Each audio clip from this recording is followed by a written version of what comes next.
Imagine walking into school on your first day and realizing everything you thought was normal suddenly isn't. The bell rings, everyone stands up in silence. Someone calls the teacher sir, and before you can even sit down, you're already thinking, yeah, I'm not in America anymore. That was the exact moment a group of American students had when they attended a UK school for the very first time. And what followed left them completely shocked. Welcome back to my channel. If you're new here, please subscribe, like my video, and turn on notifications so you don't miss our next update. Before the school day even started, the confusion had already begun. The American students stepped through the gates expecting backpacks, hoodies, and sneakers everywhere.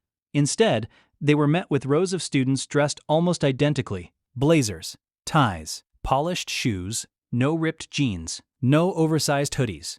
One American student whispered, half joking, half panicking, "Why does everyone look like they're going to court?" That was their first culture shock. School uniforms. Back home, uniforms were usually reserved for private schools or special academies. But here, this was just normal. As they walked through the hallways, the second shock hit instantly: the accents. Not the movie-style British accents they were expecting, but fast, casual regional accents filled with slang they had never heard before. Someone said, "You all right?" and an American student immediately replied, "Yeah, why?" not realizing it was just a greeting. Laughter followed, but it was friendly, the kind that lets you know you're clearly not from around here. Then came the classroom experience. In the US, many students are used to teachers being relaxed, sometimes even called by their first names. But when the UK teacher entered the room, every student stood up without being told. The Americans froze, confused, slowly standing up a second too late. The teacher nodded, said, "You may sit." And suddenly the Americans realized this wasn't just politeness, it was tradition and discipline woven into daily school life. As the lesson started, another difference became obvious. There were no long motivational speeches or casual back-and-forth discussions. The teaching style was direct, structured, and fast-paced. The American students expected interactive icebreakers, but instead were handed worksheets and told, "This will be assessed." That word alone, assessed, caused instant stress. In the UK system, grades weren't just about homework. Everything seemed to matter. Then came the subjects themselves. One American student looked at their timetable and frowned. "Why do I have the same subject multiple times a week?" Another asked why students were already specializing at such a young age. In the UK, students narrow their focus earlier, choosing subjects that shape their future paths. For the Americans, this felt intense, like the pressure had been turned up without warning. But nothing, and I mean nothing, prepared them for break time. In American schools, lunch is often loud, chaotic, and social. Here, it was different. Students lined up calmly, no shouting, no pushing. One American whispered, "Why is everyone so quiet?"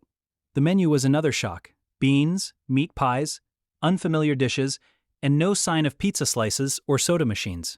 And when an American student asked where to refill their drink, they were told, "We don't really do that." The disappointment was real.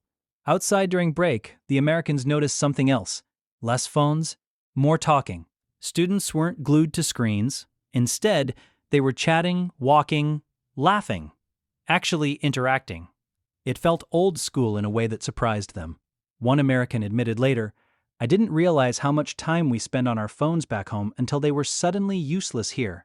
The biggest shock, though, came from discipline and manners. Students said, "Please," and "Thank you," constantly. Interruptions were rare. When someone spoke out of turn, the room didn't explode into chaos. It just stopped. For the American students, this level of order felt almost unreal. One joked, "If this happened at my school, it'd be on the news." By the end of the day, exhaustion had set in, not from the work, but from processing how different everything felt. The American students realized this wasn't just another school system, it was an entirely different culture, with unspoken rules, expectations, and traditions they were still trying to understand. But something unexpected happened. The initial shock slowly turned into respect. They admired the structure, the focus, the sense of responsibility students had. They noticed how independent UK students were, managing schedules, coursework, and expectations without constant reminders. One American student admitted, "It's strict, but it kind of prepares you for real life." As they left the school grounds, uniforms fading into the distance, one thought echoed among them all: school isn't just about learning subjects, it's about learning how society works. And for these American students, their first day in a UK school wasn't just an exchange experience. It was a lesson they'd never forget. So, here's the real question. If you were dropped into a school system on the other side of the world, how long would it take you to adapt?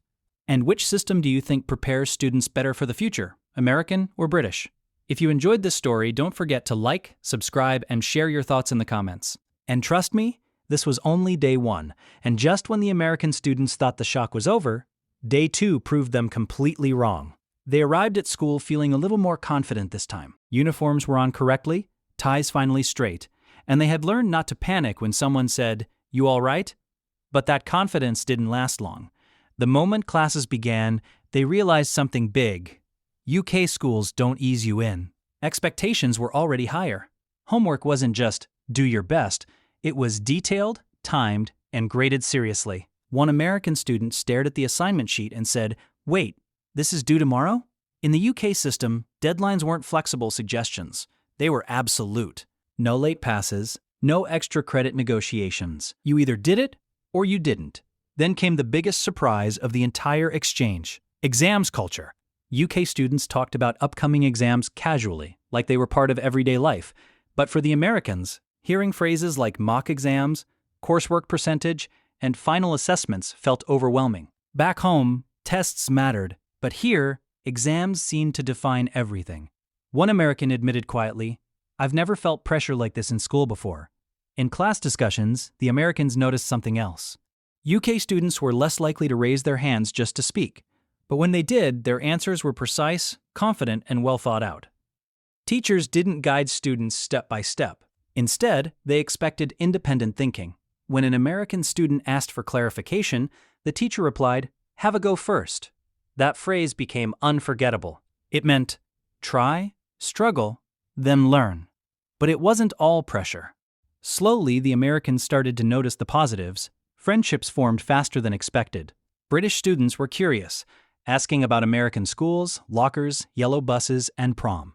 When the Americans explained that some schools let students eat in class or wear pajamas on certain days, the UK students stared in disbelief. One replied, "That would never happen here." And suddenly, the Americans realized culture shock worked both ways. Lunch conversations became debates. Which school system was better?